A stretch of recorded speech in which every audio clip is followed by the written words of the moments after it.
Hello, I'm Angela Princewell, and I would like to wish everyone a happy new year.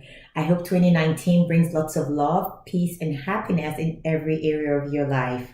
As the kids go back to school after the holidays, remember that this could mean a switch in your access from the holiday schedule to the regular schedule. Review your separation agreements if you have one. If there's a court order in place, review its terms. If you're unsure and it's appropriate, you may want to speak with the other parent.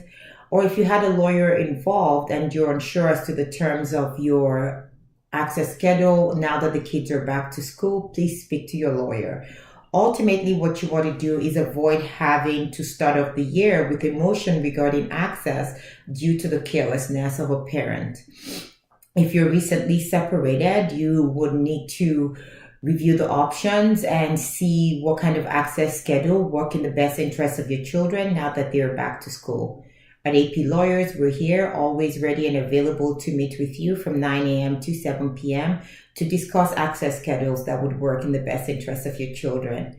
In all, we want to wish you a happy 2019 and we wish you the best as you navigate the waters after separation. Good luck.